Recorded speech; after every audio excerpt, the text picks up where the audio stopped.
علی بھائی اگلا سوال ہے، اسلام میں فرض نماز کے فوراً بعد سنتوں اور نوافل کے لیے جگہ بدلنا کہاں تک ضروری ہے؟ ضروری اس طریقے سے تو نہیں ہے، لیکن نبی الاسلام نے اس چیز کو پسند فرمایا ہے۔ واجبیت کے درجے میں آپ کا حکم نہیں ہے، لیکن پریفریبل ہے۔ اس کے پیچھے حکمت یہ ہے کہ جو نیو کمرز ہیں نا، ان کو پتہ چل جائے کہ فرض نماز قائم ہو چکی ہے۔ صحیح مسلم میں ایک حدیث ہے، ایک تابعی کہتے ہیں کہ میں حضرت معاویہ ابن ابی سفیان رضی اللہ تعالی عنہما کے ساتھ مقصورہ میں نماز پڑھ رہا تھا، جمعے کی۔ مقصورہ یعنی ان کے محل کا ایک کمرہ تھا، انہوں نے سیکیورٹی ریزنز کی وجہ سے نا مسجد کے ساتھ ایڈجسنٹ ایک کمرہ بنوایا ہوا تھا، وہ نماز اسی کمرے میں پڑھتے تھے۔ تو وہاں پہ کہتے ہیں میں نے نماز پڑھی، تو جیسے ہی میں نے سلام پھیرا نا، تو میں نے سلام پھیرنے کے بعد وہیں پہ کھڑے ہو کے جمعے کے بعد والی جو 4 سنتیں ہیں وہ ادا کرنا شروع کر دی۔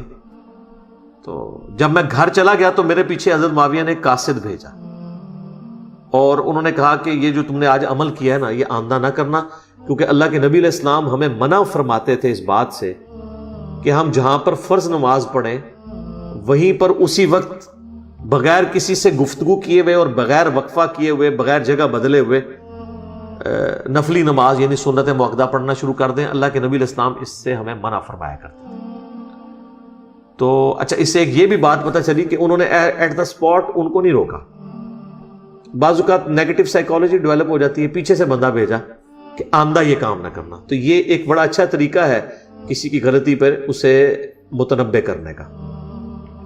دوسرا، انہوں نے یہ بھی بتا دیا کہ نبی علیہ السلام اس چیز کو پسند فرماتے تھے اور اس کی ترغیب دلاتے تھے کہ فرض نماز پڑھنے کے بعد لوگ منتشر ہو جائیں، لیکن سنت اذکار کرنے کے بعد، تاکہ نیو کمر کو پتہ چلے یہاں پہ نماز قائم ہو گئی ہے۔ اس کو سپورٹو وہ حدیث بھی ہے صحیح مسلم کی کہ ایک تابعی کہتے ہیں کہ میں نے خود دیکھا کہ جب مغرب کی اذان ہوتی تھی تو صحابہ اکرام مسجد کے ستونوں کو تلاش کرتے تھے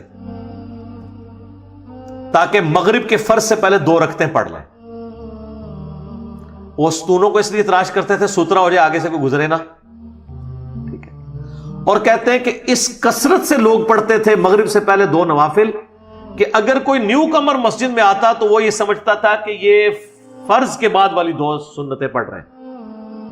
اس ایک مسلم کی حدیث سے اتنے رزلٹ نکلتے ہیں کہ ہمارے کئی مسائل حل ہوتے ہیں۔ نمبر 1 کہ صحابہ کرام مغرب سے پہلے 2 سنتیں ادا کرتے تھے، اگرچہ غیر موقع ہے۔ بخاری مسلم دونوں میں حدیث ہے، صحابہ کہتے ہیں ہم پڑھتے تھے، بعد میں مشغولیت کی وجہ سے ہم نے چھوڑ دی، لیکن یہ ہے کہ اس کا ثواب باقی ہے۔ نبی علیہ السلام اس کو پسند فرماتے تھے۔ سعودیہ پورے میں وقفہ ہوتا ہے، پاکستان میں بھی حنفی کرتے ہیں، لیکن وہ روزے کی افطاری کو لمبا کرنے کے لیے، لیکن وہیں کوئی نماز پڑھ لینا تو اس پہ قدغن لگا دیتے ہیں۔ یہاں پہ اہل حدیث کرتے ہیں اس مردہ سنت پہ عمل، لیکن یہ سنت غیر موقع ہے، یہ اس طرح تاکید والی نہیں۔ اور دوسرا رزلٹ یہ نکلا کہ صحابہ کرام مغرب کی بعد والی 2 رکعتیں یعنی سنت موقدہ کا اہتمام کرتے تھے، کیونکہ وہ کہہ رہا ہے کہ وہ نیا آنے والا یہ سمجھتا تھا یہ فرض کے بعد والی 2 پڑھ رہے ہیں، یہ بھی رزلٹ نکلا۔ نمبر 3، صحابہ کرام فرض کے بعد والے سنت اور نوافل مسجد میں بھی ادا کر لیا کرتے تھے، یہ جواز ہے۔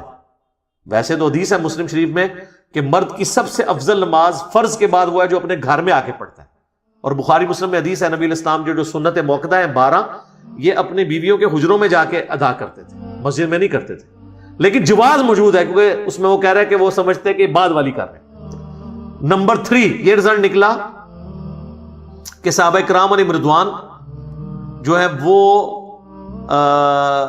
فرض نماز کے بعد منتشر ہو کر سنتیں ادا کرتے تھے، تبھی وہ یہ سمجھتا تھا کہ فرض کے بعد والی پڑھ رہے ہیں، ورنہ ادھر ہی اکٹھے پڑھ رہے ہوتے تو اندازہ ہوتا کہ یہ تو کسی کی فرض رکھتے رہ گئی ہیں یا فرض ہی پڑھ رہے ہیں۔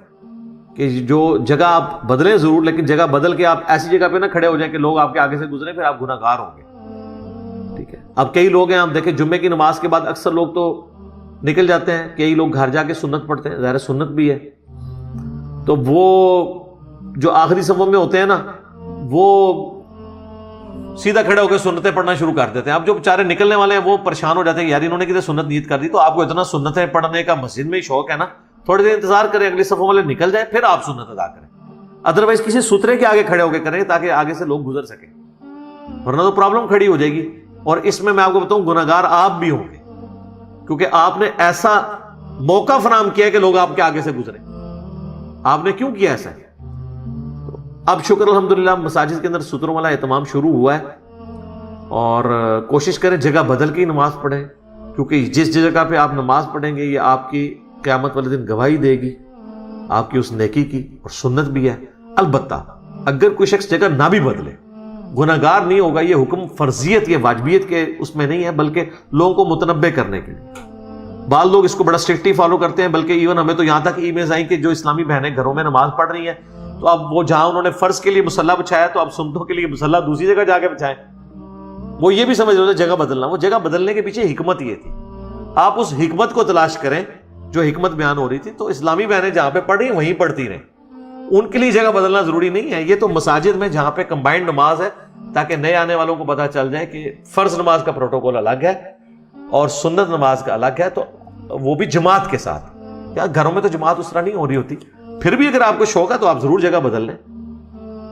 بعض اوقات جگہ ایسی تنگ پڑ جاتی, مجھے کئی جگہ جب کبھی امامت کروانی پڑے اور پیچھے اب لوگ جگہ تھوڑی ہے, یہ لوگ نماز پڑھ رہے ہیں, تو میں اپنے اسی امامت والے مصلی میں ہی تھوڑا رائٹ کارنر پہ یا لیفٹ کارنر پہ کھڑا ہو جاتا ہوں تاکہ وہ جگہ تھوڑی سی بدل جائے, تو ہمیں یہ سنت کا ثواب مل جائے.